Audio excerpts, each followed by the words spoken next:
अरहतो सम्मा संबुद्धस्स नमो तस्स भगवतो अरहतो सम्मा संबुद्धस्स नमो तस्स भगवतो अरहतो सम्मा संबुद्धस्स.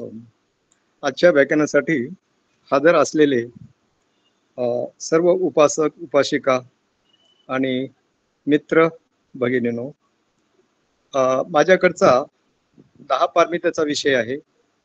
मध्ये दोन का तीन लेक्चर्स माटे सरांनी घेतले, त्याच्यामुळे माझ्या दुसऱ्या अडचणीमुळे मी हजर राहू शकलो नाहीये. आज त्या 10 पारमितापैकी आजची पारमिता प्रज्ञा पारमिता आहे. तर प्रज्ञा पारमितेचा अभ्यास करत असताना ही बाकी इतर पारमितापेक्षा ही जरा तांत्रिक म्हणा किंवा टेक्निकल म्हणा अशा प्रकारची जरा कठीण आहे. या पारमितेचा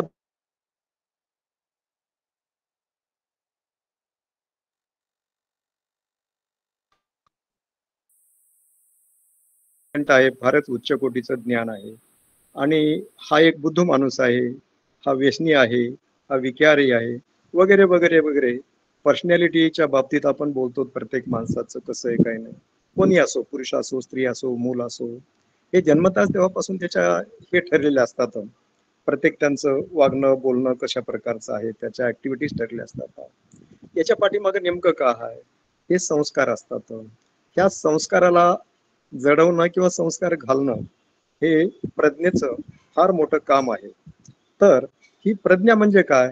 प्रज्ञा म्हणजे ज्ञान, प्रज्ञा म्हणजे रिफ्लेक्शन्स म्हणजे विचार करणं, प्रज्ञा म्हणजे आठवणं, प्रज्ञा म्हणजे संकलित करून घेणं, प्रज्ञा म्हणजे टीका करणं, प्रज्ञा म्हणजे टीका म्हणजे पालीमध्ये टीका म्हणजे त्याच्यावरचं मीमांसा करणं, वगैरे वगैरे.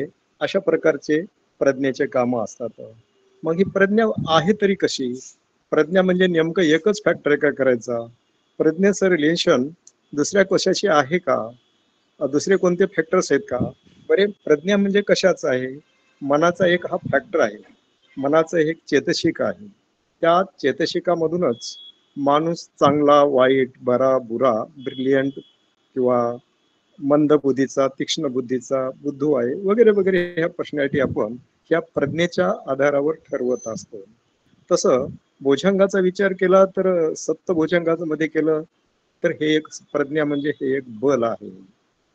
आणि शील समाधी पय्या याच्यामध्ये जेव्हा फॅक्टर्स केले, आर्य अष्टांगिक मार्ग आपण म्हणतो, 4 आर्य सत्य म्हणतो, तर 4 आर्य सत्याचा अभ्यास करत असताना की निब्बाणाकडे माणसाला घेऊन जाण्यासाठी जी महत्वाची भूमिका बजावती तर ती ही प्रज्ञा आहे. मग ही प्रज्ञा म्हणतो ते ज्ञान घेणं.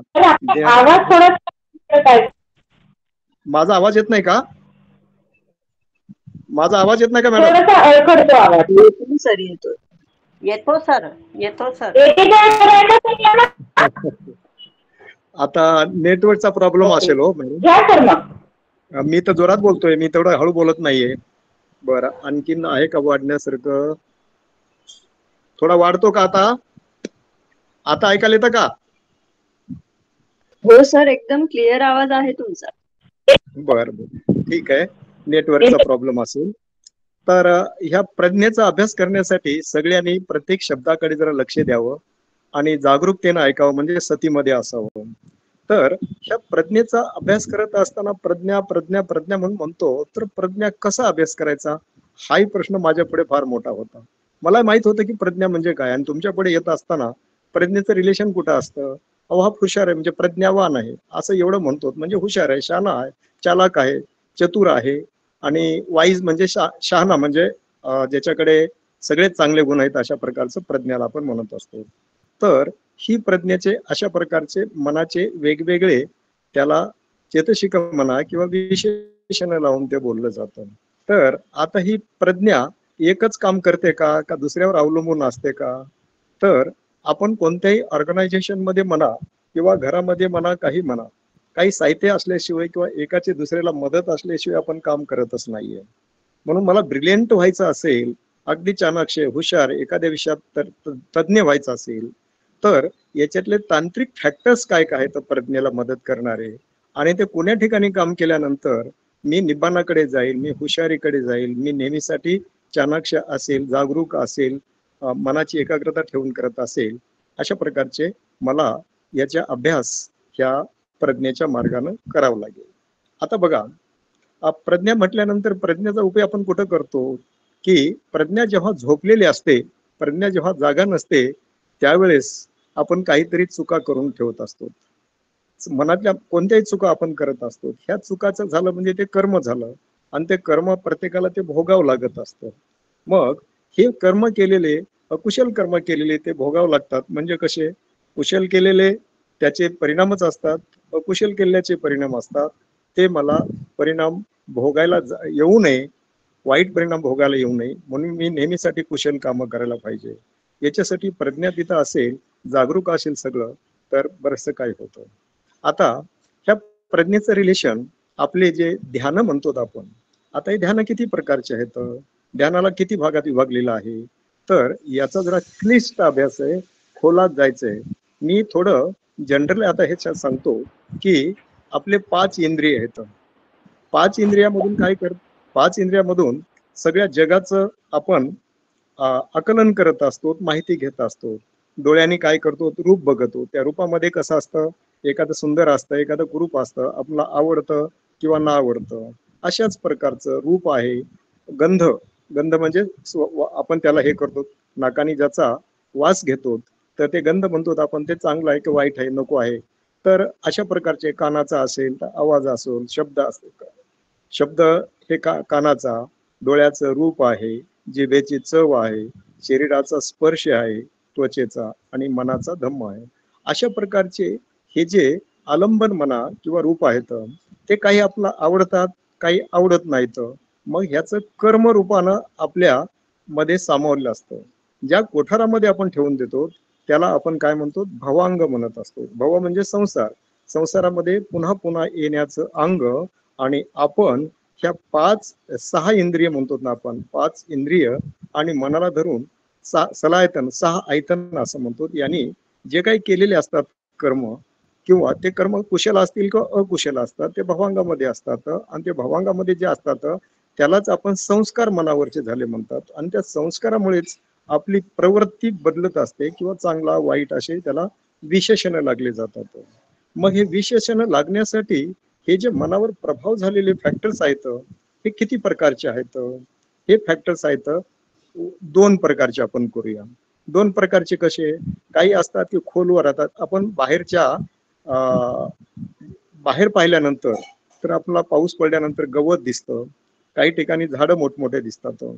मग काही ठिकाणी असेच संस्कार आपल्या मनावर असतात, तात्पुरते झालेले असतात, ते निघू शकतात. काही काही असतात ते खोलात अगोदर दिले असतात, कित्येक कालखंडापासून असले तर आपल्याकडे त्या भवांगामध्ये साठवून ठेवत असतो, आपल्या बरोबर येतात. आणि याच्यामुळे आपली प्रवृत्ती बनत असते. म्हणून ज्याच्याकडे चांगले गुण संपादन केले असतो सगळ्यांना हवा हवा असतो, आणि ज्याला वाईट गुण असतात तो नको असतो, घरातही नको असतो, बाहेरही नको असतो. मग ते वाईट गुण वरवर दिसणारे गवतासारखे जे असतात त्याला आपण निवर्ण म्हणतो. 5 निवर्ण असतात. आणि ह्या 5 निवरणाचा मनावर परिणाम झाल्यामुळे ते निवर्ण जसजसे तिथं काम करतात त्याला 5 निवर्ण म्हणतो, किंवा हेटर्स म्हणा, किंवा ऑब्स्टॅकल्स म्हणा, किंवा हिंड्रन्सेस म्हणा पालीमध्ये, याची इंग्लिशमध्ये. अशा प्रकारचे अडथळे असतात. तर ते अडथळे घालवण्यासाठी, जसं उन्हाळ्यामध्ये सूर्यप्रकाश तेज असतो, त्याच्यामुळे जिकडे तिकडे गरमच असतं, मग ह्याचे मुळं वर असतात, ते गवत जळून जातं, नाश होतं, त्या वनस्पती मरतात. आणि ज्याचे मुळं खोलवर गेलेले असतात ते अनेक काळासाठी टिकून राहत असतात. आंबा, वड, पिंपळ वगैरे वगैरे झाडं म्हणतो, अशा प्रकारचे असतात. तर असे जे विकार असतात, अनेक दिवसापासून केलेले, साठवून ठेवले, त्याच्यावर बरेचसे चिंतन केले असतात, ते जे अनेक काळापासून साठवून ठेवले असतात त्याला आपण संयोजन म्हणूया 10. आणि दुसरे आहेत ते निवरण म्हणजे 5 आहेत. याच्यामुळं ह्याचे मूळ कुठं असतात हे सगळे निर्माण होण्याचं, राग, दोष, मोह म्हणतो. तर याच्यामुळं या प्रकारचे हे जळलेले असतात, मनावर ते प्रभाव झालेले असतात, ते संस्कार जळलेले असतात. आणि हे सगळे संस्कार आपल्याला काढण्याचं आवश्यक असतं.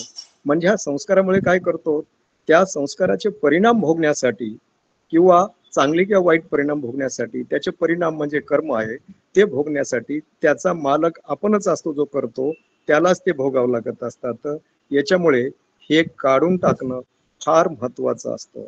आणि सगळेच काढून तुमचं जे कोठार आहे भवांग ते खाली केलात म्हणजे संपलं की जे जन्म घ्यायचा असतो पुन्हा पुन्हा पुन्हा पुन्हा जन्म घ्यायचा असतो तो जन्म या कोठारामध्ये भरून ठेवलेत बीज त्याचं निर्माण होणं उदय होणं व्यय होणं उदय होणं व्यय होणं असंच म्हणतो. मग ते संस्काराचा उदय होतो म्हणजे कर्माचा उदय होतो. मग कुशल असतील किंवा अकुशल असतील त्या कर्माच्या उदयामुळे तुम्हाला ते सुख किंवा दुःख हे भोगावं लागत आता. आता निब्बाण म्हणजे काय की हे सगळ्याच प्रकारचं काढून टाकलं म्हणजे आता मला ते बीजच नष्टच झाले आहे त्याच्यामध्ये. आता तिथं कोठारामध्ये काहीच नाहीये मला उपभोगायचंच नाही. जे बीट जे ठेवलेलं होतं कोठार त्याचे बीज होते त्याचे संस्कार होते ते संस्कार मला पुन्हा पुन्हा पुन्हा पुन्हा त्याचे परिणाम भोगावं लागत असल्यामुळे मला जन्म घ्यावा लागत होता. आता ते सगळंच नष्ट झाल्यामुळे मला जन्मच घ्यायचा नाहीये. म्हणूनच याला काय म्हणतो इथे आता जे तृष्णा होती जे अकुशल कर्म होते त्याची वाण आहे. सगळे वाण आहे म्हणजे कमी झाले तर नष्ट झाले तर आपण त्याला निब्बाण म्हणत असतो. हे आपलं ध्येय झालं.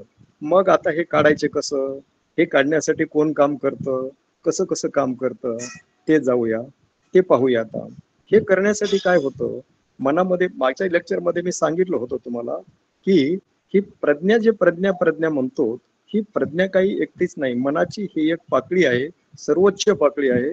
मनाचं सगळ्यात मोठं हे एक आलंबन आहे. हे एक माइंड फॅक्टर आहे. तो माइंड फॅक्टर सगळ्यामध्ये सगळ्याच्या वर आहे.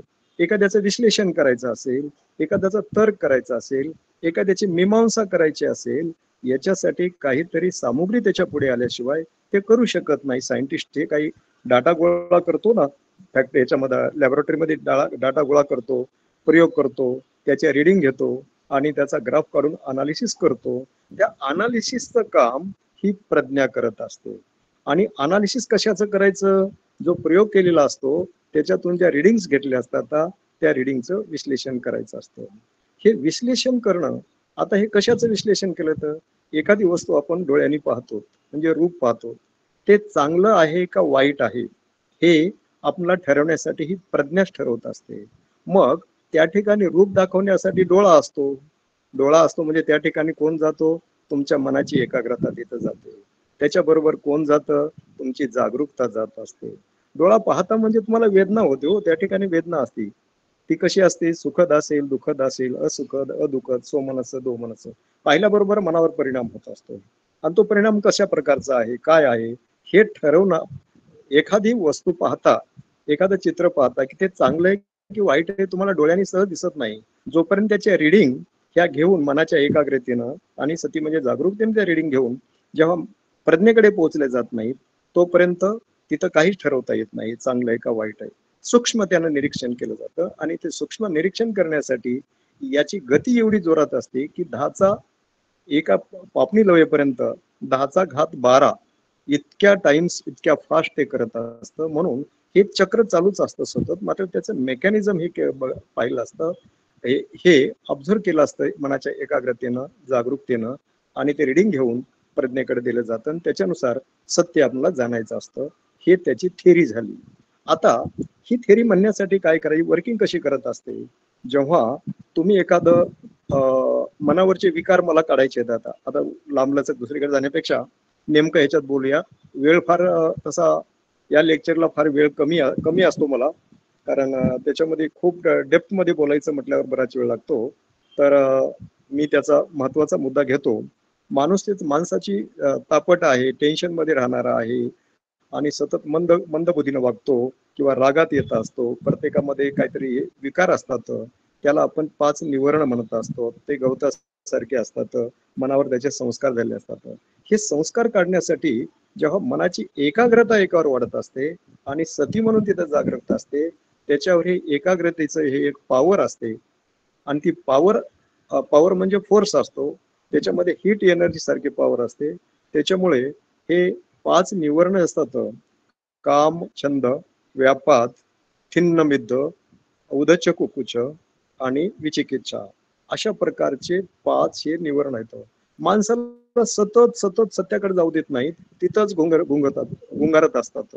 मग हे मी काढून हे जर टाकले तर मी चांगल्या प्रकारचा विचारी माणूस बनू शकतो. क्षुल्लक काही झालं की मनावर टेन्शन येतो मग काही एक्साइट होऊन करतो. म्हणजे हे संस्कार मनावर जडले की त्याच्या इमोशन म्हणूया आपण त्याला. इमोशन म्हणजे मनावर प्रभाव होतो. या प्रभावाखाली आल्यावर टेन्शन मध्ये होतो आणि शुद्ध बुद्धी त्याची काम करत नाहीये. आता कामछंद म्हणजे मला हे आवडलेलं आहे, मला ते आवड आहे, त्याच्याच पाठीमागे लागतो. हे विकारच आहेत ना. ते शांतपणे करत नाही. मी हे करत आहे, मी बघत आहे, मला पाहिजे, ही माझी योग्यता आहे का घ्यायची, मला मिळेल का, याच्यात आपण करत नाही. त्याच्यामध्येच रममान होत असतो. म्हणून हे रममान होणारे काम लोकांमधले असतात, ह्या कामछंदामध्येच राहत असतात. म्हणून हे विकार निर्माण करतात. हे काढून टाकणं आवश्यक आहे. त्याच्यामधलं व्यापाद आहे. व्यापाद म्हणजे थोड्या थोड्या गोष्टीसाठी रागात येणं, द्वेष करणं वगैरे वगैरे अशा प्रकारचं होतं. थिन्न मिद्द म्हणजे आळस असतो. काही काम चांगलं महत्वाचं घेतलं की त्यावेळेस मन कुठेतरी भटकत जातं आणि ते काम करायचं सोडून आपण तिसऱ्याच पाठीमागे जातो, देहापासून विचलित होत असतो. त्याबरोबर दुसरं काय आहे तर उदच कोकुच. उदच मनामध्ये शंका येतात बऱ्याचशा करायचं नाही. उदच कोकुच म्हणजे हे झालं. आणि दुसरं काय आहे ते विचिकिच्छा. विचिकिच्छा म्हणजे काय होतं की विचिकिच्छा याच्यामध्ये थोड्या थोड्या गोष्टीसाठी तुम्ही रागात येत असता, वरीज मध्ये जातात, अडचणी, वरी म्हणजे काळजी करत असतात. अशा परिस्थितीमध्ये ही आहे. आणि उदच कुकुच म्हणतो त्याच्यामुळे. विचिकिच्छा म्हणतात त्याला. उदच कुकुच म्हणजे बुद्ध धम्म संघ हे जे आहेत सत्य आहेत याच्यावरच शंका घेण्याचे काम करतात, म्हणजे सत्य जाणत नाहीत. अशा प्रकारचे 5 निवरण आहेत ते वरवरचे असतात.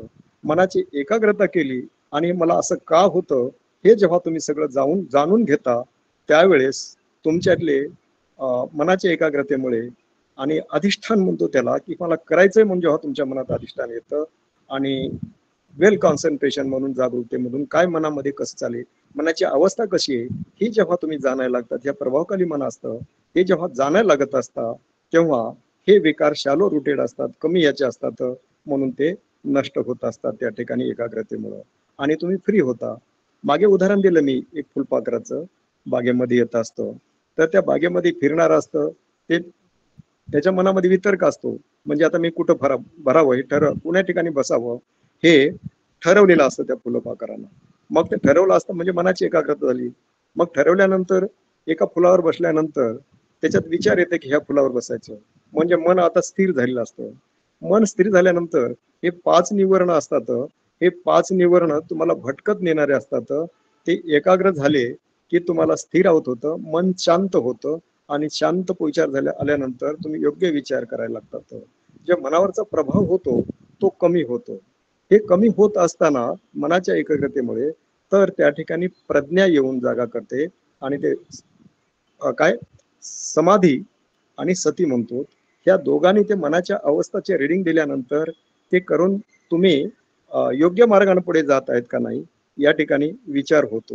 हे सगळे 5 निवरण मनाची एकाग्रता खोलात अति खोल खोल खोल गेल्यानंतर विचार केल्यानंतर मनाची एकाग्रता जसशी वाढत जाईल तसतशा प्रकारचे हे अडथळे मनामधले तुमचे निवरण जातात. मग त्यावेळेसच तुमचं मन शांत झाल्यानंतर, त्यावेळेस प्रीती निर्माण झाल्यानंतर ही आग पडलेली असती ती शांत झाली की मन शांतपणे विचार करायला लागतं.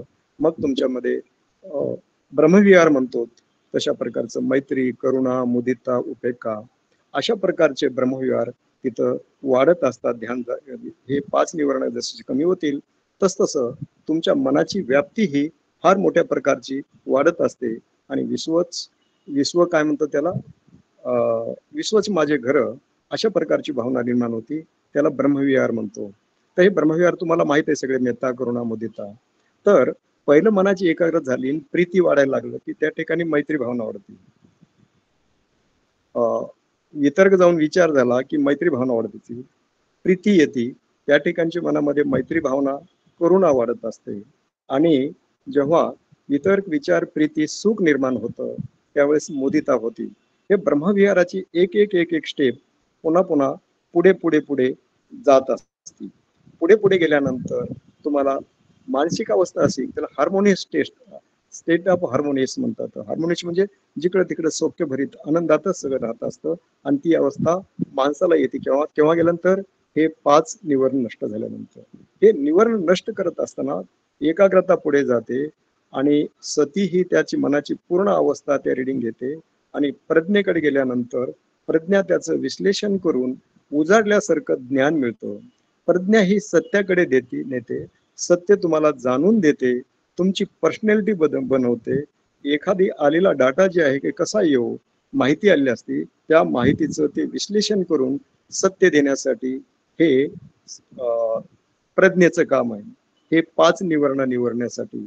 आणि हे एकदाच नसतात. मग त्याला पहिलं ध्यान, दुसरं ध्यान, तिसरं ध्यान, चौथं ध्यान म्हणतो. मात्र पहिलं, तिसरं, चौथं हे ज्या ध्यान म्हणतो, हे सगळे निवरण तुमचे नष्ट झाले म्हणजे या ठिकाणी तुम्हाला निब्बाण कधीच मिळत नाही. आणि ध्यानामुळे सुद्धा निब्बाण मिळत नाही, प्रज्ञेमुळे सुद्धा निब्बाण मिळत नाही.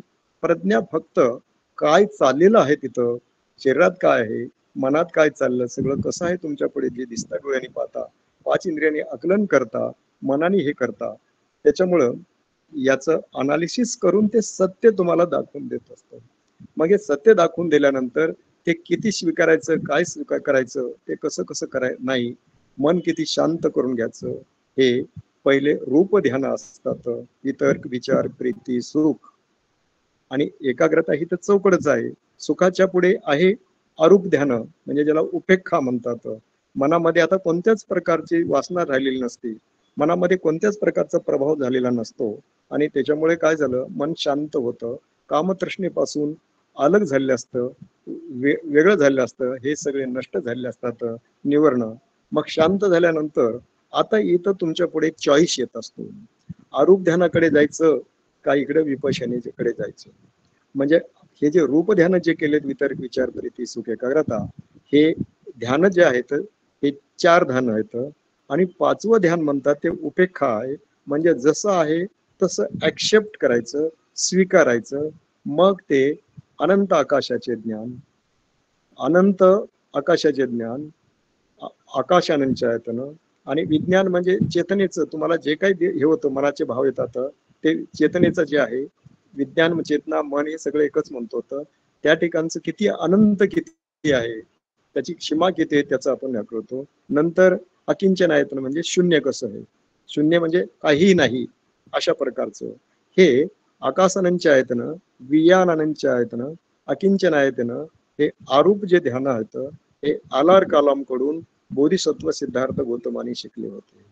आणि शेवटचं जे अरूप ध्यान आहे, नैव संज्ञा नान संज्ञायतन, काही आहे असं, संज्ञा आहे असंही नाही, संज्ञा नाही असंही नाही, म्हणजे आहे तर आहे, नाही तर नाही, म्हणजे ते एक्झिस्टन्स अगदी नगण्य आहे, अशा प्रकारची ही संज्ञा.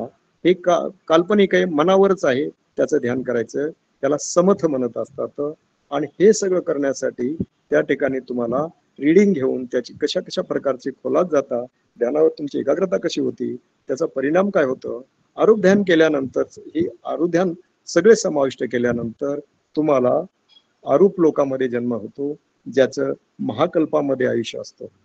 आणि अगोदरची रूप ध्यान जे करत असतात ते आत्मसात केल्यानंतर ब्रह्मलोकात जन्म होत असतो.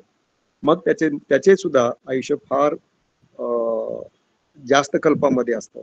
मग आलार कलामनी बोधिसत्वाला पाहिलं, पहिल्यानं खुश झाले, आनंद झाला, आणि थोड्या वेळाने ते रडायला लागले. आता हे रडण्याचं काय कारण असावं बरं, हा एक आपण विचार केल्यानंतर, त्यांनी आकाशानंचयतनं अरूप ध्यान केलं होतं आणि त्याचा मृत्यू जवळ आलेला होता. आता हे जेव्हा बुद्ध होतील, बुद्ध सम्यक संबोधी प्राप्त होईल बाळाला, त्यावेळेस मी नसेल, म्हणजेच माझं आयुष्य मृत्यूनंतर महाकल्पात असेल, त्यावेळेस बुद्ध निर्माण होतील, त्याच्या धम्माचा आस्वाद घेणं मला मिळणार नाही, त्याचं त्यांना दुःख होत होतं. म्हणजे एवढी लाईफ स्पॅन फार मोठा असतो, त्या काळामध्ये कित्येक तरी बुद्ध होऊन गेलेले असतात. अशा प्रकारचं हे ध्यान येतं. आणि हे ध्यान प्राप्त होण्यासाठी, आत्मसात करण्यासाठी त्या ठिकाणी प्रज्ञाच एवढं काम करते. प्रज्ञेशिवाय हे ध्यान कधीच प्राप्त होत नाहीत. प्रज्ञा प्रत्येक ठिकाणी, प्रज्ञा आहे म्हणून माणूस आहे, माणसाचं व्यक्तिमत्व ह्या प्रज्ञेवर आहे. आणि ही प्रज्ञा काय करते, मनातले विकार काढण्यासाठी, सत्य काय आहेत, किती तुमच्यामध्ये विकार आहेत, नाहीत, ही बाब समजून सांगत असते. हे प्रज्ञेचं काम आहे. आता आपण जाऊया विपश्यनेकडे जाऊया. म्हणजे हे झालं समतचा भाग. आता विपश्यनेचा भाग. विपश्यना म्हणजे काय, आपल्याला ज्या मार्गानं निब्बाण प्राप्त करायचं असतं त्यालाच विपश्यना म्हणतात. आता हे कशावर आधारलेले आहेत, जेव्हा तुम्ही शीलाचं पालन करता चांगल्या प्रकारे,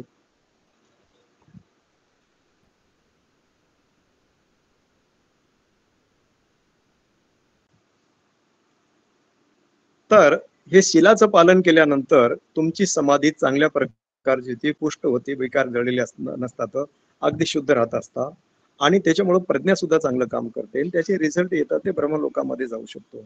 आता या ठिकाणी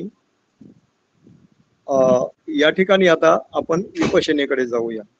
विपश्यना हे सम्यक संबुद्ध बुद्ध शोधू शकत असतात जी लोप पावलेली असते. म्हणून धम्मचक्र प्रवर्तन करते वेळेस म्हटलेलं असतं की बुद्धाने काय म्हटलेलं असतं त्या ठिकाणी, पंचम भिक्खूंना जेव्हा धम्म सांगतात त्यावेळेस म्हणत असतात, काय सांगत असतात, उभे अननुसुप्तेसु धम्मेसु चक्षु उदपादी ज्ञान उदपादी पय्या उदपादी विद्या उदपादी अलोक उदपादी. आता ह्याचं आपण विश्लेषण केल्यानंतर पुब्बे अननुसुप्तेसु, पूर्वी मी कधीही ऐकलेलं नाहीये किंवा आपण ऐकलं नाही, तो ते ज्ञान मी तुम्हाला देणार आहे. म्हणजे काय देणार आहे? तर कोणतं ज्ञान आहे? जी पूर्व बुद्धाच्या काळात होती विद्या, ती विद्या यांच्याच भवांगामध्ये होती, ती त्यांना क्लिअर झालेली नव्हती, त्याच्यात साठवलेली होती. ती आता बसल्यानंतर संवत समुदी प्राप्त होण्यासाठी बुद्धगयेच्या ठिकाणी बोधिवर्षाखाली बसल्यानंतर त्याचा जेव्हा उदय झाला त्यावेळेस त्यांनी ते फटाफट मनाची एकाग्रता वाढली होती, सतीमध्ये होते आणि प्रज्ञावान झाले असल्यामुळे त्यांना तिथं रिअलाइज झालं, सत्य झालं. काय सत्य झालं त्यांना कळालं होतं? उभे अननुसुप्तेसु चक्कू उदपादी, मला दिव्य असं ज्ञान झालं. दिव्य ज्ञान झालं काय म्हणजे त्या ठिकाणी त्यांना अभिज्ञा प्राप्त झाल्या. अभिज्ञा प्राप्त झाल्या म्हणजे आपण रिधिबल म्हणतो ना, तशा प्रकारचे रिधिबल त्यांना आपण 5 अभिया 6 अभिया म्हणतो. परंतु बुद्धांनी अनेक वर्ष तपल्यामुळे 4 असंख्य 1 लाख वर्ष 1 लाख कल्प तपल्यामुळे त्यांच्याकडे सगळ्या विश्वाचं ज्ञान तिथं आलेलं होतं. म्हणून त्याला इथंच सीमित न राहता सगळं विश्व ते जाणणारे त्याच्याकडे दशबल म्हणतो तो, ते याच्यात या प्रज्ञेमुळेच त्यांनी ते आत्मसात केले असतात. आता हे चखू उदपादी, मला जे अंधकार चखू उदपादी म्हणजे मला डोळसपणे पाहण्याची नजर आली. म्हणजे काय झालं, जे पाहतो त्याचं मला बारकाईनं निरीक्षण करता येतं. निरीक्षण करण्यासाठी हेच समाधी आणि सती हे त्यांना कामी येतात. त्या ठिकाणी ते देतात आणि जसजशी एकाग्रता वाढत जाते तसतसं हे सगळं त्यांना क्लिअर व्हायला लागतं.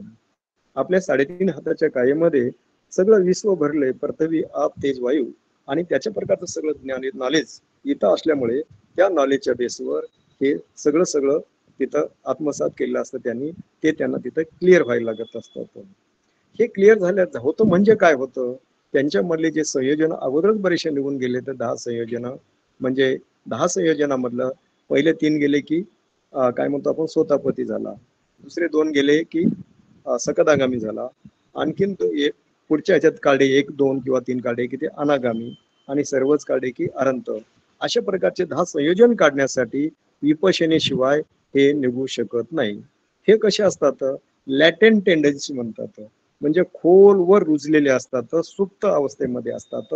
त्या सुप्त अवस्थेमध्ये तुम्हाला या वेदनेच्या माध्यमातून जेव्हा आपण विपश्यना म्हणून अति खोलात जात असतो कॉन्सन्ट्रेशन मधून, त्या वेदनेचे जे तुमचे मध्ये संस्कार असतात त्या संस्काराचे सगळेच कॅरेक्टरिस्टिक्स किंवा गुणधर्म त्या वेदनेमध्ये येत असतात. त्या वेदनेमध्ये आल्यानंतर त्यावेळेस तुम्हाला आनंद होतो, दुःख होतो, वेदना होतात, काहीतरी सेन्सेशन येत असतं तुम्हाला वेगळं.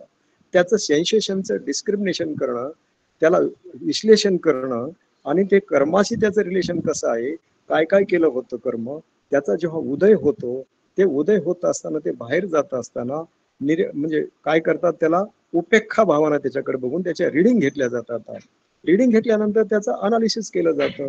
हा जो उदय वे नॅचरल फेनॉमेना असतो. हे नॅचरल फेनॉमेना असला तरी तुमची एकाग्रता नसल्यामुळे तुम्हाला काही कळत नाही. तुमचं शरीर बधीर झाल्यासारखं असतं. एनर्जी पास होण्यासाठी संवेदना पास होणं, फ्रीली संवेदना पास होणं आणि त्या ठिकाणी जे निवरण असेल ते नष्ट करणं, जाळून टाकणं, मन शांत करून त्याचे रिडिंग घेणं, अनालिसिस करणं, अनालिसिस करून त्याच्यातलं सत्य काय आहे, तुमच्या मनावर किती प्रभाव झालेला आहे, हा प्रभाव हा संस्कार कसा बाहेर काढतात आणि काढल्यानंतर तुम्ही किती हलकं जे बर्डन खाली होतात ते बर्डन कमी होतं किंवा अंधारातून आता उजेडात कसे येतात हे तुम्हाला त्या ठिकाणी रिअलायझेशन करणं, सत्य जाणून देणं, हे वेदना, समाधी आणि सती याचं काम असतं. यांनी सगळी सामग्री मिळवलेली प्रज्ञेचं काम फक्त आणि फक्त विश्लेषण करायचं असतं. जे जसं आहे त्याचं विश्लेषण करायचं. ही संवेदना जेव्हा पास जातात, समाधी जेव्हा जाते, सती जेव्हा जाते, त्यावेळेस लॅटेंट मध्ये आधी खोलामध्ये रुजलेले असतात. हे सगळे विकार या पासिंग ह्याच्यामुळे कटाक्षामुळे पाहिल्यामुळं त्या ठिकाणी खिळखिळे होतात म्हणायचं, हलवून व्हायब्रेशन होत म्हणतो. तशा प्रकारचं त्याच्यामध्ये खोलात गेल्यानंतर अनेक कालापासूनचे असतात तिथं जमा झालेले असतात. ते त्याच्यात काय होतं, ते ढिले होतात, त्याच्याकडला गॅप येतो. आपण जेव्हा काय म्हणतो ते विस्कळीत होतात किंवा ते खिळखिळे होतात. असं त्या वेदनेच्या माध्यमातून जेव्हा जातात तेव्हा त्या लॅटेंट म्हणजे सुप्त अवस्थेमधले तुमचे संयोजन एक एक एक एक ते वर येतं आणि सूक्ष्मतेनं जेव्हा त्याचं निरीक्षण करता, सत्य काय आहे त्याच्यामधलं, पूर्वजन्मात काय होतं हे तुम्हाला त्याच वेदनेमधून कळायला लागलं. हे कळणं म्हणजेच प्रज्ञा आहे. त्याचं विश्लेषण करते, अनालिसिस करत असते. ही प्रज्ञा शेवटपर्यंत सगळं कंटिन्युअस केला, त्या ठिकाणी तुमचं अधिष्ठान किती आहे, तुमची समाधी किती प्रबळ झालेली आहे, त्या ठिकाणी तुमची जागरूक किती आहात, रिडिंग कशा घेता आणि शरीरामधले नेमकं काय सूक्ष्मतेने चाललेलं असतं, हे जेव्हा पाहण्याचं बघण्याचं काम होतं, त्याच्यातलं सत्य जाणून देण्याचं काम ह्या प्रज्ञेचं असतं. म्हणून प्रज्ञा ही तुम्हाला निब्बाणाकडे कधीच घेऊन जात नाही. हे आर्य अष्टांगिक मार्ग जे सांगितलेले आहेत, त्या मार्गानं तुम्ही जेव्हा चालत जाल, त्या मार्गाचा अवलंब जेव्हा जीवनात कराल, मन जसं शुद्ध करत जाल, ते शुद्ध करण्याचे मार्ग आहेत. आणि प्रज्ञा हे मार्ग काय काय तुमच्याकडे आहे, ते कसं चांगलं वाईट आहे, कुशल अकुशल, अव्याकृत, सोमनस दोमनस वगैरे वगैरे आपण म्हणतो, तसे ते वेदना झाल्या आणि त्याच्याशी तुमच्या मनावर संस्कार झाले असतात, भावांगामध्ये ठेवले असतात. ते वर वर जेव्हा यायला जातात त्यावेळेस तुमची प्रज्ञा आणखीन खोलात जाऊन सगळं सत्य तुम्हाला स्पिडीली आणून देते. कारण त्या संयोजनाचा, अकुशल धर्माचा विकार या ठिकाणी बऱ्यापैकी नष्ट होत असतो, कमी होत असतो. त्यावेळेस तुम्हाला सत्य जाणायला लागतं. मग जेव्हा तुमचं अधिष्ठान किती आहे, तुमच्या मनामध्ये ते करायचं किती तुम्ही ठरवून बसलात अधिष्ठान देऊन, तो पण तसं, आणि मनाचं किती तुमची काय समाधी किती तुमची वेल कॉन्सन्ट्रेटेड, म्हणजे किती किती डिग्री पर्यंत तुम्ही पोहोचलात, किती तुमचं कॉन्सन्ट्रेशन आहे, त्याच्यावर हे सगळं निघून जाणं आवश्यक आहे. आता याच्यात प्रश्न बरेचसे असतात. माझं अधिष्ठान भरपूर मोठं आहे आणि मी ठरल्या वेळामध्ये आरंत होऊ शकता. हो, तुम्ही ठरल्या वेळामध्ये किंवा लवकरही आरंत होऊ शकता. किती कंटिन्युअस तुम्ही त्याच्यावर एकाग्रतेनं बघता, तुमच्याकडचे असलेले विकार किती मर्यादित आहेत किंवा जास्त आहेत, ते काढण्यासाठी तुम्हाला वेळ लागतो. कारण प्रज्ञा हे त्याचं अनालिसिसच करू करू तुम्हाला देत असते सगळं जातं. आणि मनाकडे हे सगळं दिल्यानंतर, त्याचं विश्लेषण दिल्यानंतर, मन पुढचं काय करायचं हे ठरवत असतो. प्रज्ञा म्हणजे मन नाही, एकाग्रता म्हणजे मन नाही, सती म्हणजे जागरूकता हे मन नाही. हे मनाचे फॅक्टर्स आहेत आणि फॅक्टर्स मनाचे काम करत असताना त्यावेळेस तुमची पर्सनॅलिटी कमी, म्हणजे पर्सनॅलिटी वाढत असते. शुद्ध मन जेवढं जेवढं शुद्ध कराल, शुद्ध करण्याचा हा मार्ग आहे, ध्यानाचा हा मार्ग आहे, विपश्यनाचा माध्यमातून हे सगळे जे संयोजन मनातले विकार आहे, राग दोष मोहानी युक्त मोहानी, हे त्याचेच हे फॅक्टर येतं. ते बाहेर काढत जसजसे तुम्ही जाल तस तसं तुमचं मन तीक्ष्ण जेवढं होईल, तेवढी सगळे सती, समाधी, वेदना आणि पय्या हे तुमचे विश्लेषण करण्याचे भाग आहेत. मग ह्या पय्येची की कसल्या स्टेजेस आहेत, हे किती स्टेजेस मध्ये आहेत, म्हणजे पहिली स्टेज, दुसरी स्टेज, तिसरी स्टेज असं म्हणतो ना. हे प्रज्ञा त्या ठिकाणी ती एकाग्रता, 3 फॅक्टर सतत एकत्र काम करतात, समाधी, सती आणि प्रज्ञा. तेव्हा त्याची वर्किंग जेव्हा सूक्ष्म लेवल पर्यंत जात असते, अतिसूक्ष्म लेवल पर्यंत जात असतात, ते त्याच्यातलं सत्य वर येत असतो आणि त्या विकारापासून माणूस मुक्त होत जातो. इथं प्रज्ञेचं काम आहे. प्रज्ञा शेवटपर्यंत जशी काम होती तसतसं आता बघा, ही प्रज्ञा जेव्हा नसते, विकाराने युक्त जेव्हा असतं, समाधी जेव्हा तिथं कमी असते, सती जेव्हा कमी असते, उतार वयामध्ये काय होतं, आपले इंद्रिय काम करायला लागत नाहीत. आणि त्यावेळेस अनंताचं कसं शेवटपर्यंत जागरूक राहतो, आपलं करत नाही. कारण आपल्या मनाची एकाग्रता नसते, प्रज्ञा तिथं नसते, संस्कारामध्ये डुबलेली असते, त्याला वर डोकं काढता येत नाहीये. म्हणून आपण कितीतरी आपण सूक्ष्म मन केलं, समाधीचं सूक्ष्म केलं म्हणजे काय झालं, मनाची एकाग्रता फार मोठ्या प्रमाणे 3rd डिग्री 4th डिग्री अशी लावून ते केलात आणि जागरूक सतत राहिलात, तर बाकीचे अनर्थ टळत असतात. अनर्थ टळण्यासाठी म्हणजे काय होतं, म्हातारपणी वय झालं की आपला कपडे घालत असताना सुद्धा तोल जातो, एखाद्याने सांगितलं शब्द सुद्धा ऐकायला येत नाही, काय बोललं ते लक्षात राहत नाही, कारण आपण त्याची प्रॅक्टिस करत नाही. आपण प्रॅक्टिस न केल्यामुळं आणि त्याच्यामध्ये न राहिल्यामुळे आणि आपल्यामधले जे माइंड फॅक्टर्स असतात म्हणा, ब्रेन म्हणा, काही म्हणा, जे जे तुमचे ऑर्गन्स असतात, त्याचं वॉशिंग म्हणा किंवा त्याची आपण ओव्हर ऑइलिंग म्हणतो, ते समाधीच्या मार्गानं, जागरूकतेच्या मार्गानं, सतीनं हे न जागरूक ठेवल्यामुळे, प्रज्ञाही तिथं कामी करत नसल्यामुळे ते आपल्याला ते फेस करावं लागत असतं. म्हणून मृत्यूच्या वेळेस सुद्धा हे जे अरहंत जात असतात, निबान गेल्यानंतर जेव्हा ते परिनिब्बाणाला जात असतात, ते त्यांना सगळं शरीरामधल्या काय चालल्यात हालचाली हे त्यांना सूक्ष्मतेने कळायला लागत असतं. आणि ते त्यावेळेस कळतात की आता माझं संपत आलेलं आहे. मग ते जे अरहंत असतात ते सांगूनच जात असतात, आणि ते सांगून जाण्यासाठी सगळं जाणत असल्यामुळे हे सगळेच माइंड फॅक्टर, त्या 5 इंद्रिय, काय 5 इंद्रिय 5 म्हणतो, ते 4 घटक, पृथ्वी, आप, तेज, वायू, आकाश, आणि त्यांनी समाविष्ट असलेले निवर्ण आणि संयोजन आणि विकार असले, ह्या प्रोसेस मधून गेल्यामुळे हे ध्यान एकाग्रता, फक्त प्रत्येक ठिकाणी एकाग्रतेना नावं वेगळे, पहिले दुसरे तिसरे दिले, तर हे काम करणारे फॅक्टर्स म्हणजे समाधी, सती आणि प्रज्ञा हे फार महत्वाचे आहेत. हे जरी सगळे असले तर एक दुसऱ्यावर अवलंबून आहेत, एकच पूर्ण काम कधीच करू शकत नाही. समाधीचा विचार केला तर समाधी ही आंधळी आहे आणि सती ही लंगडी आहे. लंगडी म्हणजे सती आपोआपच एखाद्या ठिकाणी कुठे शरीरात काय होलं जाऊन ते आपोआप ते कळू शकत नाही, जाणार नाही. समाधी आहे ती सती असल्याची ती दिशा त्याला कळत नसल्यामुळे तिथे जात नाही. हे फक्त वेदनेच्या माध्यमातून निश्चित स्थळी जातात. समजा माझ्या पायात काहीतरी काटा मोडलेला म्हणतो किंवा काटामध्ये गेलेला आहे, एखाद्या याच्यामध्ये काही अंग खाजत आहे म्हणा, पोटामध्ये ऍसिडिटी झाली म्हणा, किडनी स्टोन झालंय म्हणा, पॅनक्रियास झालं म्हणा, त्याचे काहीतरी सेन्सेशन येतात हो. आणि हे सेन्सेशन आल्यानंतर काय होतं ते आपल्याला जाणत नाही, आपण स्थूल असतो, आपलं काही कळत नाहीये, आपलं मन 1 पॉइंटेड झालेलं असतं आणि त्याच्यामुळे एकाग्रता नसल्यामुळे आपल्याला काही कळत नाही, स्थूल मानानं सोडून देतो, काहीतरी कुठं व्हायला. ते डॉक्टरकडे गेल्यानंतर त्याचं जेव्हा ते फोटोमध्ये येतात ते झालेले, त्यावेळेस तुम्हाला ते कळत नाही, कळायला लागत असतं, अरे मला हे असं झालं त्याच्यामुळे मला असं होत होतं. मग त्याचं निदान करायचं असेल ते तर तुम्हाला डॉक्टरची जरूरतच नाहीये. मग तुम्ही समाधीमध्ये चांगला असाल, सतीमध्ये असाल, शरीराचं पुन्हा संवेदनेच्या माध्यमातून त्याचं छेदन भेदन करून जेव्हा सत्य त्याच्यातलं प्रज्ञेमधून जाणार गेल्यानंतर तुम्हाला त्या सेन्सेशनच्या कॅरेक्टरिस्टिक्स वरून तुम्हाला सगळं काही मधल्या विकार कशा येतं हे तुम्हाला सगळे कळायला लागतात. आणि त्या विकारावर एकच सोल्युशन आहे.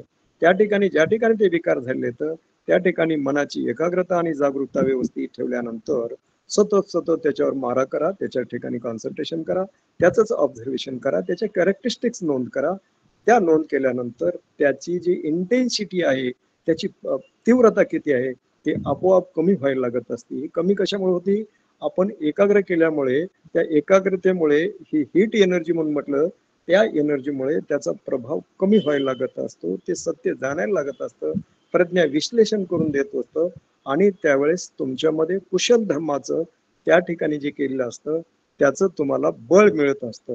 अकुशल केल्याची वेदना होती, मात्र कुशल कर्म तिथं जागा येतं आणि त्या बलामुळे आपण ते नष्ट करून त्याच्यातून आपण बाहेर सुटका करून घेत असतो.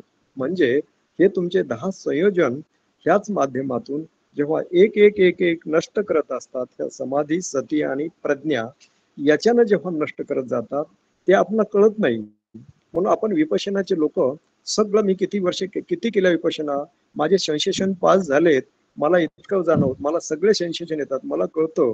आणि मात्र हे काय नेमकं होतं, म्हणजे मी हे प्रोसेस केला त्याच्यातला डेफिनेटच फायदा होतो, परंतु जेव्हा हे जे ज्ञान आहे, थेरॉटिकल ज्ञान घेतल्यानंतर मध्ये काय चाललेलं आहे हे मला सूक्ष्मतेनं कळायला लागतं, आणि कळाल्यानंतर मी तिथं ज्ञानी बनत असतो. ज्ञानी बनतो म्हणजे काय, माझी प्रज्ञा परफेक्ट काम तिथं करायला लागत असतं. मग आता हे ज्ञान घेण्यासाठी आता इथं कुठं काम प्रज्ञा कशा म्हणतो आपण, जे सर्वशी भाग करतो ते त्याचे वेगळे, श्रुतमय प्रज्ञा, भावनामय प्रज्ञा आणि चिंतनमय प्रज्ञा असं जे म्हणतो. मग हे कसं असतं, काही ऐकलेलं असतं, त्याचं आपण ऐकलेले शब्द असतात, शब्दाचा अर्थ काढतो, शब्दातला सगळं सगळं विश्लेषण केल्यानंतर ती त्याला काय म्हणत असतो, श्रुतमय पय्या. जे जे मी ऐकलेलं आहे, ऐकणंच म्हणजे काय, ऐकणं हे शब्द वेगळा झाला, मात्र 5 इंद्रियांनी ऐकणं आहे, रस घेणं आहे, गंध घेणं आहे, स्पर्श घेणं आहे, नंतर श्वास वगैरे वगैरे म्हणतो ना, अशा प्रकारच्या हे एकच जरी त्या आलंबनाचं बोललं असतं श्रुत म्हणण्यापेक्षा, पाहिलं, ऐकलं, चाखलं, हे सगळ्याच फॅक्टरनं काम करतं. त्याला श्रुतमय प्रज्ञा. श्रुत म्हणजे ऐकलं, चव घेतली, त्याच्यातून काय करता, ही चव कशी आहे, खारट आहे, गोड आहे, आवडीची आहे, ना आवडीची आहे, हे कोण सांगतं तुम्हाला, ही प्रज्ञा सांगते. ही काय करत असते, ही चव समाधी सांगते, ती सती रिडिंग घेते, आणि त्या सतीला काय माहित नसतं कसं आहे, समाधीला काही माहित नाही कसं आहे, मात्र त्याची गोड आहे, कडू आहे, आंबट आहे, सुंदर आहे, कुरूप आहे, शब्द मला ऐकायला नको आहेत, चांगला आवाज फार कोकिळेचा आहे, हा एका रेड्याचा आहे, म्हशीचा आहे, कुणाचा आहे, ते आपण आयडेंटिफाय करता. आयडेंटिफाय कशामुळे करता, की पूर्वी अगोदरच ते तुमच्या भावांगामध्ये साठलेलं असल्यामुळं त्याची टॅली करता, हे कशाचे जुळत असतं. आपलं मयत कोणीतरी असेल घरामध्ये, आजी आजोबा कोणीतरी असतं, त्यांचे शब्द माहीत असतात, त्यांचा आवाज माहीत असतो, त्यांचा चेहरा माहीत असतो, त्यांचं चालणं बोलणं सगळं चाललं असतं, तुमच्या भावांगामध्ये ठरलं असतं. म्हणून तशा प्रकारचं जेव्हा पुढे कुठंतरी येतं, त्यावेळेस तुम्ही म्हणता की अरे, हा माझ्या आजीचा आवाज आहे, अरे हे माझ्या ह्या नातेवाईकाचं आहे, किंवा अरे मी ह्या ठिकाणी हे पाहिलं होतं, तेच तर आहे ना, मी धम्म टूर केलेला होता. आणि धम्म एक स्तूप जेव्हा तुमच्या पुढे येतो, अरे हाच तर सारनाथचा स्तूप आहे ना, अशोकाने बांधलेला, या ठिकाणी धम्मचक्र प्रवर्तन झालं. अगोदर तुम्ही पाहिलं असतं, तुमच्या भावांगामध्ये असतं, आता ते चित्र पाहिल्यानंतर ही तुम्हाला जाणीव कोण करून देतं, ही जाणीव करून देणार चित्राचं हे रूप एक असतं, त्याचं हे मेकॅनिझम आता समाधी म्हणतो, सती म्हणतो, हे सगळा डाटा दिला की पटकन ती समाज कायम करते, प्रज्ञा काय करते, हे तुमच्या भवांगामध्ये या ठिकाणी पाहिलं होतं गडे, म्हणून त्याची पटकन आठवण करून देतं. जे जे तुमच्याकडे अगोदर स्टोअर झालेलं आहे त्याला म्हणतं, हो मी हे पाहिलंय, हो मी ऐकलेलं आहे, हो मी हे वाचलेलं आहे, हे तुमच्याकडे भवांगामध्ये असतंच. आणि त्याची जाणीव करून देण्यासाठी टॅली करण्याचं काम, हे त्याला रिकलेक्शन करण्याचं काम, किंवा त्याला बरेचसे 7-8 त्याचे गुणधर्म आहेत. त्या प्रकारे प्रज्ञा ही त्या क्वालिटीचं वर्णन करत असते. म्हणून ही प्रज्ञा एकटीच नाही, त्याच्यामुळे तुम्हाला प्रज्ञेमुळे निब्बाण मिळणं असंही नाही, फक्त डेफिनेट एकच होतं, प्रज्ञेमुळं तुमची पर्सनॅलिटी सुधारत असते. आणि आणि तुम्हाला त्याचे अनालिसिस करून सत्य आहे ते तुमच्या पुढे दिल्यानंतर, तुम्ही विकार नष्ट केल्यानंतर सत्य तुम्ही ऍक्सेप्ट करता. सत्य ऍक्सेप्ट करता म्हणजे सत्य ज्ञान तुम्हाला मिळत होतं. सत्याचं जेव्हा ज्ञान मिळायला लागलं, जेव्हा ते कळायला लागलं, त्याचंच विश्लेषण बुद्धांनी सांगितलं ना धम्मचक्र प्रवर्तनामध्ये, पुब्बे अननुसुप्ते सुधम्येचे. पुब्बे म्हणजे कुठेतरी ह्या समाजामध्ये त्यावेळेस लोक पावले होते शब्द, ते शब्द आता, ते शब्द, ते ज्ञान, ती विद्या, ती प्रज्ञा नष्ट झाली होती, ती आता माझ्यातली जागा झाली. मग आता त्याच्यामुळे मला हे सगळं कळायला लागलं. मग ही विद्या कुठं घेतली होती, पूर्वज एवढे काही 28 बुद्ध आपण झाले म्हणतो, त्याच्यापूर्वी सुमेध बोधीने दीपंकर बुद्धापासून यांचा नंबर 25 लागतो. 28 म्हणजे ते बोधिसत्व नव्हते तेव्हाचे, त्याचं नाव काय, मेघंकरो, 3 बुद्ध आहेत बघा, ज्याचं नाव मेघंकरो, शरणंकरो, त्याच्या अगोदरचे आहेत, असो त्यांचं नाव आठवेल नंतर. तर त्यांच्या काळात जे जे ज्ञान मिळत होतं धम्माचं, ते त्यांच्या भवांगामध्ये होतं. आता सम्यक संबोधी प्राप्त होत असताना हे जे ज्ञान होतं त्याचा उदय होत होत होत होत आणि इकडचे संयोजन नष्ट नष्ट होत होत होत, म्हणून म्हणतात आता मला काय झालंय, मला काय दिव्य असं काय नजर आले, म्हणून चक्कू उदप्पा आदी मला सगळं दिसायला लागलं, ज्ञान उदप्पा आदी मला काय होलं, हे ज्ञान मिळालं, त्याचं सगळी जाणीव झालेलं व्हायला लागली असती. पय्या म्हणजे मला ह्याचं अनालिसिस करण्याचं मिळालं आता. हे ज्ञान आहे सगळं मिळालं मला, मी डोळ्यांनी पाहिलं, सगळ्यात पंचेंद्रियाचं ज्ञान मिळालं आणि त्या ठिकाणी ज्ञान हे मिळालेलं आहे. त्याचं काय केलं मी आता विश्लेषण केलं मी तिथं आता याचं प्रत्यक्ष विश्लेषण केलं आणि हे विश्लेषण केल्यानंतर मला खरी विद्या तिथं कळाली. म्हणून काय म्हणतात विद्या उदपादी, विद्या म्हणजे खरी विद्या मिळाली, त्याच्यातलं सत्य जाणवलं. आता माझ्याकडे अंधकार काहीच राहिलं नाही, म्हणून काय म्हणतात आलोक उदपादी, मला आता शंका कोणती राहिली नाही, अडथळा कोणता राहिला नाही, सगळ्या विश्वाचं मला आता ज्ञान इथं प्राप्त झालेलं आहे. हे करणार करून असतं की प्रज्ञा करत असते, मनाची एकाग्रता म्हणजे ध्यान करत असते आणि त्याच्या ध्यानाच्या बरोबर समाधी आणि सती हे अलग राहू शकत नाहीत. जेव्हा हे दोन्ही अलग असतील त्यावेळेस म्हणायचं की तो वेडाखुळा आहे, त्याचे जागरूक नाही, कोणते तरी इंद्रिय त्याचे काम करत नाहीत. आपण सगळं त्याच्यामध्ये असतो. याचं विश्लेषण बारकाईने जेव्हा करतो तेव्हा आपली पर्सनॅलिटी सुधारण्यासाठी, आपला निब्बाणाकडे जाण्यासाठी त्याच्या स्टेप्स दिल्यात आहेत. काय दिलं तर शील, शील म्हणजे काय, पहिलं शील काय आहे की मुसा सम्मा वाचा, सम्मा कंपंतो, सम्मा आजीव, याला सतीचे म्हणतात. हे फॅक्टर्स आहेत, सतीचे स्टेप्स आहेत. त्या नंतर समाधीच्या काय सम्मा वायामो, सम्मा सती, सम्मा समाधी, हे समाधीचे फॅक्टर्स असतात. आणि पय्येचे फॅक्टर म्हणजे काय असतात सम्मा हा सम्मा दिठी, सम्मा संकल्प, हा ते तुमचा विषय आला साहेब.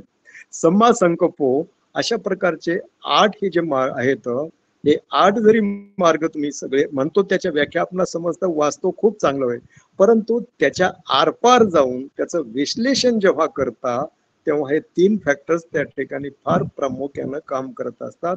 त्याच्यातलं सत्य काय तुम्हाला जाणून देत असतात. आणि ही जी सगळ्याची धडपड जी आहे ना निब्बाणाकडे जाण्याची, म्हणजे मला सत्य जाणल्यानंतर मला नको आहे ते बाजूला सारतो, जे आवश्यक आहे ते मी जवळ ठेवतो. आता एक प्रश्न येत असतो की माझं भवांग सगळंच खाली करायचंय, मग मी कुशल कर्म कशाला करू? कुशल कर्म करत असताना त्याच्यात आनंद मिळतो, मात्र ते उपभोगण्यासाठी मला आणखीन पुढचं आयुष्य घालावंच लागत आहे की नाही? मग कुशल कर्म एवढंच करायचं असतं की जेव्हा अकुशल कर्माचे मी विपाक भोगत असतो, मला शिक्षा होत असते, त्यावेळेस माझ्या मदतीला, मला आधार देण्यासाठी, धीर देण्यासाठी, लागणाऱ्या गरजा पुरवण्यासाठी मला हे कुशल कर्म पावर म्हणून काम करतात. आता ह्याचं उदाहरण मी पुन्हा आणखीन एक वेळ देतो. माझा ऍक्सिडेंट झाला, हात मोडला, हे माझ्या अकुशल कर्माचा प्रभाव. अकुशल कर्माचा प्रभाव म्हणजेच माझ्या अकुशल कर्माचा जो प्रभाव आहे ते मला भोगायला मिळाला तिथं. मग ते भोगत असताना मला जी मदत लागते, डॉक्टर वेळेवर मिळणं, मला दवाखान्यात नेऊन जाणं आणि मला सगळ्या सुखसोयी तिथं मिळत जाणं, मला ते उपाय बरोबर मिळणं, हे माझ्या कुशल कर्माचे विपाक नाहीत का? हे पण मला विचारात घेतलं पाहिजे. म्हणून कुशल कर्म जे अकुशल कर्माचं दुःख भोगत असताना कुशल कर्म तुम्हाला तिथं जरूरच असतात. त्याची कुशल कर्माची आवश्यकता भासते, ते दुःख भोगत असताना त्याचा प्रभाव तुम्हाला कमी लागतो. शिक्षा तर तेवढी होतीच, मात्र ते भोगत असताना तुम्हाला सामुग्री देण्यासाठी, हे करण्यासाठी हे कुशल कर्म मदत करतात. आणि हे कुशल कर्म मदत करतायत का अकुशल कर्मातच भोगत आहेस तू, हे प्रज्ञा तिथं विश्लेषण करून डेफिनेटच सांगत असते. नसे तर आपण आंधळे असतो, आपल्याला काही कळत नाही. हे प्रज्ञेचे फॅक्टर्स येतं. दुसरी ही काय दुसरी पय्या कोणती आहे आता? चिंतनमय पय्या. अगोदर होती श्रुतमय पय्या, चिंतनमय पय्या. हे जे मी अगोदर गोळा करून ठेवलेलं आहे, माझ्याकडे सामुग्री आलेली आहे, ती सामुग्री बरोबर आहे का नाही आहे त्याचं मी चिंतन करतो. म्हणजेच मी आता इथं ही प्रज्ञा इथं काम करते असते की मला हे डाटा मिळालेला आहे, मला त्याचं विश्लेषण केलं पाहिजे, मला त्याच्याकडे सूक्ष्मतेनं निरीक्षण करून पाहिलं पाहिजे. मग प्रज्ञा करते, अरे हे चुकीचं केलंस तू, मी दिवसभर जे काही कामं केले आहेत, माझ्या हातून कोणाला टाकून बोललेलं असेल, मी चुकीचा निर्णय घेतला असेल, चुकीचं काहीतरी केलं असेल, आणि चुकीचं करते वेळेस माझ्यावर 5 निवारणाचा प्रभाव असल्यामुळे ते मला सत्य काही करू देत नाहीत. आणि त्याच्यामुळे काय होतं, त्या भावनेमध्ये मी असतो, म्हणजेच त्या भावनेमुळे मी असल्यामुळे, इमोशन मध्ये असल्यामुळे मला सत्य काम करता येत नाहीये. म्हणून ते नष्ट झाले की तिथं प्रज्ञा काम करते. आणि मग त्याचं सूक्ष्मतेनं जे काही दिवसाचा केलेल्या कर्माचा आढावा तुम्ही घेऊ शकता आणि तुम्ही स्वतःचेच निरीक्षक होऊ शकता की माझं अनालिसिस करून आज दिवसात मी ह्या चुका केल्या आहेत, हे मी चांगलं केलेलं आहे, हे तुम्हाला चिंतनमय प्रज्ञा तिथं सांगत असते. मग चिंतन केल्यानंतर तुमची डेफिनेट पर्सनॅलिटी वाढते हो. तुम्हाला अचूक निर्णय घेता येतो हो. आणि त्याच्यामुळं जे काही करत असतं ते जीवन सुखी होतं आणि सगळं आनंदच देणारं होत असतो. चुका कमी होतात. चुका होणार नाही असं नाहीये, कारण तुमच्या चुका करण्यासाठी पूर्वी केलेल्या अकुशल कर्म असतात.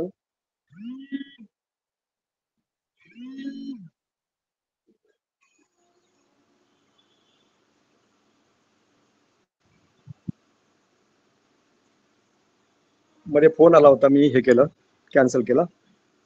तर अशा प्रकारचे ही चिंतनमय पैया जी असते ती तुम्हाला प्रत्येक घडलेल्या घटनेचं जे 5 इंद्रियाने आणि मनाने केलेले कर्म असतात त्याचं विश्लेषण करून तुम्हाला सत्य जाणायला देते. ते तुम्हाला पुढचं अनर्थ टळायचं काम, तुम्हाला सत्मार्गाने आणण्याचं काम करते. आता हे कर्म केलं हे झालं चिंतनमय पैयाचं काम. आता भावनामय पैया जे तुम्ही केलेलं असतं त्या ठिकाणी तुमच्या मनामध्ये एखादं, आपण बघा ना, शत्रू जरी असला आणि इनोसंट माइंड नसला, शत्रूचं घर जळत आहे त्यावेळेस पटकन पाणी कुठे येईल मदत करण्यासाठी धावून जातात. त्यावेळेस तुमचं मन इनोसंट असतं, त्या ठिकाणी तुम्हाला ते मदत करण्यासाठी जातं. ही त्या ठिकाणी पाहिल्याबरोबर एखादं दृश्य होतं. मेत्ता भावना म्हणा, करुणा म्हणा, मुदिता म्हणा, संकटात सापडलेला म्हणायचं, त्या ठिकाणी मेत्ता भावना जागा झाली असती. म्हणजे ही चिंतनमय पैया आहे, ही भावनामय पैया आहे. चिंतनमय पैया केली ही भावनामय पैया असते. एखादं मूल खेळत आहे, लुटूलुटूत आहे, बोलत आहे, खेळत आहे, पडत आहे, अशा वेळेस काय होतं, तुमच्या मनामध्ये त्याच्याबद्दल त्याचा आनंद हे तुमच्या मनात सामावलेला असतो, म्हणून त्याची वाहवा वाहवा करत असतात. एक रेल्वे येत आहे, एखादं जनावर किंवा माणूस जातं आणि त्या ठिकाणी ते पटकन मरेल असं वाटतं किंवा ऍक्सिडेंट होत आहे वाटतं, त्याची बद्दलची करुणा मनामध्ये होत असते आणि पटकन त्याला सोडवण्यासाठी जाता. हे कोणतं मन करतंय? भावनामय प्रज्ञा त्या ठिकाणी काम करते. त्याचा अनर्थ होऊन टाळण्यासाठी ही भावनामय प्रज्ञा काम करत असते. म्हणजे जसजसे प्रत्येक सडनली तुमच्या मनामध्ये विचार येतात ती भावना जागा होते, त्याला भावनामय पैया म्हणतात. आणि भावनामय केव्हा कशी असते? ते सूक्ष्म मन झालेलं असतं, हे विकार नष्ट झालेले असतात, त्यावेळेस ती भावनामय प्रज्ञा जागा होती, ते मदत करण्यासाठी जात असतो. परंतु अशी भावनामय प्रज्ञा झाली, हे कुशल कर्म आहे, तेही तुम्हाला पुढे चांगले रिझल्ट देत असतात आणि त्याच्यामुळे ते अडचणीच्या काळात मदत मिळते आणि पुढचं ते होतं. आता अरहंताच्या बाबतीत, बुद्धाच्या बाबतीत तिथं म्हणता असतात, बुद्धाच्या ह्याच्यामध्ये काय असतं, त्याच्यामध्ये त्यांचे कर्म नष्ट झाल्यानंतर त्याच्या फक्त बुद्धाच्या आणि अरहंताच्या विचारामधल्या फक्त क्रिया असतात, त्याला रिझल्ट नसतात, त्याचे कम्म विपाक नसत असतात. कारण त्या ठिकाणचे त्याचे रूटच नसत झालेले असतात. कोणते रूट असतात? राग मोह दोष, कोणत्याच प्रकारचं अफेक्शन नसतं, ते उपेक्षा भाव त्या ठिकाणी असतो. म्हणून ही भावना जी उपेक्षा भावना आहे, इथं भावनामय प्रज्ञा म्हणतात, ती उपेक्षा भावनाही असू शकते. आणि सगळ्याच भावना इथं जागा होत असते. ती कोणत्या प्रकारची भावना आहे, कुशल अकुशल, ही कशा प्रकारची असतं, ते या प्रज्ञेचे स्थळ आहेत. आणि त्याच्यामुळं ह्या भावना तिथं जागा होत असतात. हे भावना जागा होणं हे नॅचरल आहे. भावना ह्या कधी होतात? 5 निवर्ण जेव्हा कमी होतात त्यावेळेस पटकन तुमच्या भावना तिथं जागा होत असतात. आणि तुमची 100% मुक्ती होण्यासाठी संयोजन हे काढून टाकण्यासाठी हे तुम्हाला समाधी, सती आणि पैया हे 3 फॅक्टर्स नेहमीसाठी आपला मदत करणारे असतात. याच्यासाठी आपण सतत सतत सतत जागरूक असणं आणि मनाची एकाग्रता ठेवून प्रत्येक डिसिजन घेणं हे महत्वाचं आहे. कारण अगोदरच्या अज्ञानामुळं, अविद्येमुळे हे घडत राहतं सगळं, मात्र त्याचं इंटेन्शन नसतं. मात्र जे घडतं त्याचे परिणाम भोगावच लागत असतात. आणि ते परिणाम भोगत असतात जेव्हा हे काय चाललंय तुम्हाला कळतं, तेव्हा तुम्ही प्रज्ञावान होता. त्यावेळेस तुम्हाला सत्य जाणलं की त्या अकुशलाची जेवढी इंटेन्सिटी असती, ती इंटेन्सिटी तेवढा प्रभाव करत नाही, तेवढे वेदना होत नाहीत, त्रास होत नाहीये, सफरिंग होत नाहीये. त्याच्यावर मात करण्यासाठी प्रज्ञा ही फार महत्वाचं काम करत असते. तर अशा रीतीने प्रज्ञा किती महत्वाची आहे, आपलं जीवन घडवणारी कशी आहे. प्रज्ञा तुम्हाला निब्बाणाकडे नेती का? अजिबात नाहीये. तुम्हाला फक्त प्रज्ञा ही सत्य जाणून देण्याचं काम करत असते आणि सत्य जाणल्यानंतर मन त्या ठिकाणी निर्णय घेत असतो, यस, मी आता सगळ्यापासून मोकळा झालोय, माझं दुःख आता राहिलेलं नाही, सगळं मी नष्ट करून टाकलेलं आहे, मग त्यावेळेस ती त्याची जी भावनामय प्रज्ञा येत असते, जागा होते. आता सगळं सगळं तुझं कोठार नष्ट झालंय, आता तुला काही करायचं काही शिल्लक राहिलेलं नाही. हे जेव्हा त्या सूक्ष्मनाने जागा होत असतो तेव्हा तोच जाणतो आता माझ्याकडे आता करण्यासारखं काहीच नाहीये. म्हणून मी आता काय केलं आहे, जे करायचं होतं काढून टाकायचं होतं, जेवढे सगळेजण काढून टाकायचे होते, निवर्ण काढून टाकायचे होते, मी काढलेलं आहे. आता माझ्याकडे काही शिल्लक नाही. हा एक जन्म ते निर्माण करण्यासाठी आणि नष्ट करण्यासाठी घेत होतो, त्यालाच आपण करणीय होतं, ते मी केलेलं आहे. आता आता कोणी करण्यासारखं शिल्लक नाहीये, हे मला आता प्रज्ञेच्या माध्यमातून कळालेलं आहे. मी आता निब्बाण प्राप्त केलो आहे, मी आता जिवंत आहे. माझ्या कार्याला माझ्या क्रियाच आहेत फक्त त्या, परंतु ते फळ देणाऱ्या नाहीत, रिझल्ट देणारे नाहीत. कर्म नष्ट झालेले असतात. हे कर्म या मार्गानं प्रज्ञेच्या माध्यमातूनच होत असतात. असं विश्लेषण मला जे कळालंय प्रज्ञेचं ते मी सांगितलं. हा विषय जरा समजायला थोडा कठीण आहे, ध्यानाचा आहे, विपश्यनेचा आहे. आपण विपश्य साधक असल्यामुळे सूक्ष्मतेनं आपण ऐकत असाल, त्याच्यातलं अर्थ तुम्हाला समजला असेल तर मला वाटतं मी इथं थांबावं. वेगवेगळ्या पाकळ्या आणि त्याच्या स्टेजेस सांगणं हे प्युरिफिकेशन ऑफ द माइंड म्हणतात, किंवा प्रज्ञा प्युरिफिकेशनसाठी तुम्हाला एका मिनिटात सांगतो. ते प्रज्ञासाठी शुद्ध करण्यासाठी 7 फॅक्टर येतं. त्याच्यापैकी 2 फॅक्टर्स हे समर्थ मधले आहेत आणि 5 फॅक्टर्स हे विपश्यने मधले आहेत.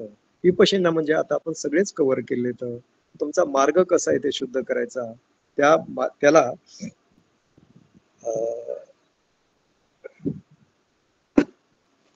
एक सेकंद सांगतो, मला पाठ झाले नाहीत म्हणण्यापेक्षा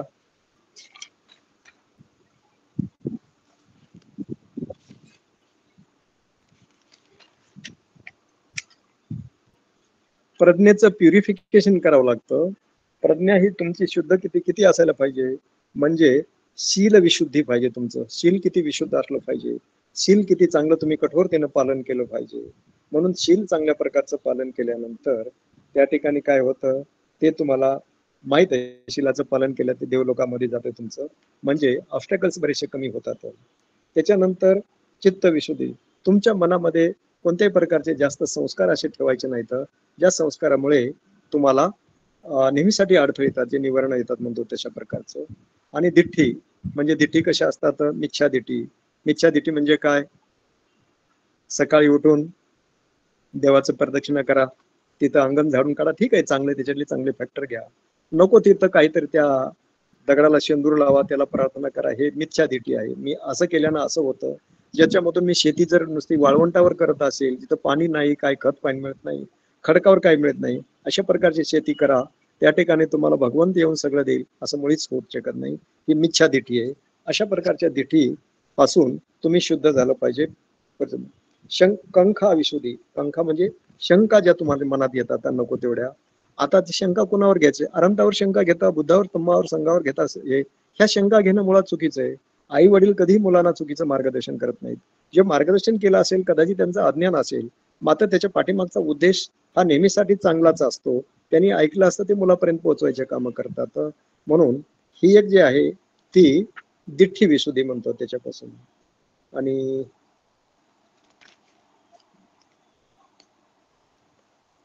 दुसरी नॉलेज, व्हिजन.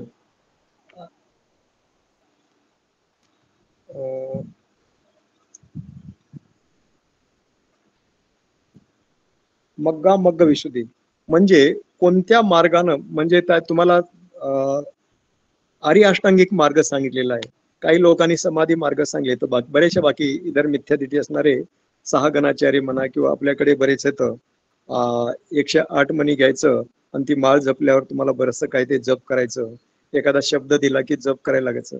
हे सगळे मिथ्या दिठी येतं आणि त्याच्यापासून तुम्हाला मार्गाचं मग्गा मग्ग म्हणजे ज्या मार्गाने जाऊन तुम्हाला चांगला मार्ग मिळेल, ह्या मार्गाने जा रे वा, तुला चांगला रस्ता पुढे गेल्यावर मिळेल, अशा प्रकारचं मग्गा मग्ग विशुद्धी म्हणजे जे बुद्धाने सांगितलं आर्य अष्टांगिक मार्ग, तेच परिशुद्ध मार्ग येतं.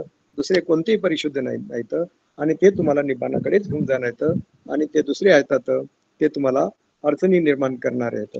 अशा प्रकारचे पटीपदा ज्ञान, मी ज्या मार्गाने जात आहे, ज्या मार्गाने सम्यक संबोधी प्राप्त करण्यासाठी म्हणा की निब्बाण प्राप्त करण्यासाठी ज्या मार्गाचा, विपश्यना मार्गाचा, शीलाचा, समाधीचा अवलंब केला आहे, आता जे आपण विश्लेषण केलं त्या मार्गाने गेल्यानंतर ते मार्ग योग्य आहे हे सुद्धा मला शुद्धीकरण घेतलं पाहिजे. चुकीच्या मार्गाचा माझ्यावर प्रभाव नको आणि त्या मार्गाने मी जाता कामा नये.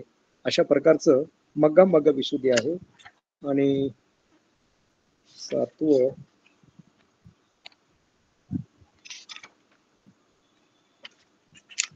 एक सेकंद,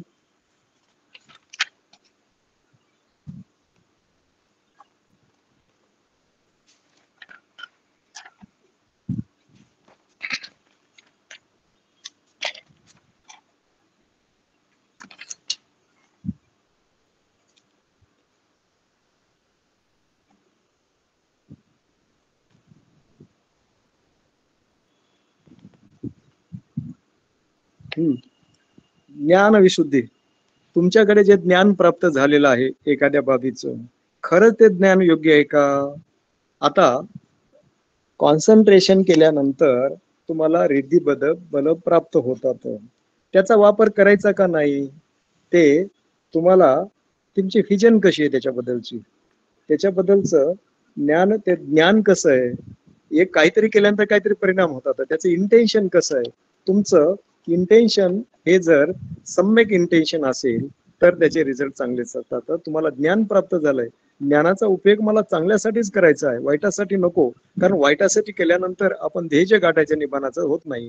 त्या वाईट विचारामध्ये केल्यानंतर त्याचे रिझल्ट असतात. इंटेन्शन बिहाइंड दॅट, तुमचं इंटेन्शन कसं आहे, तुम्हाला ज्ञान कसं प्राप्त झालंय, त्या ज्ञानाचा उपयोग कसा करायचा हे तुम्हाला जेव्हा समजलं झालं तर ज्ञानाचं सुद्धा तुम्हाला विशुद्ध ज्ञान तुम्हाला असलं पाहिजे, ते विशुद्धी करून घेतलं पाहिजे, त्या ज्ञानाचा प्रॉपर उपयोग केला पाहिजे. म्हणून मला हे 7 फॅक्टर प्रज्ञा विशुद्ध करण्यासाठी, परिशुद्ध करण्यासाठी हे मला विशुद्धीचे फॅक्टर्स जे सांगितले 7 हे फार आवश्यक असतात. आणि ते आपण न कळत विपश्यनेच्या मार्गाने जात असताना करतो, मात्र त्याची क्लॅरिटी आपल्याला आलेली नसते. म्हणून हे थेरॅटिकल अभ्यासही असणं आवश्यक आहे.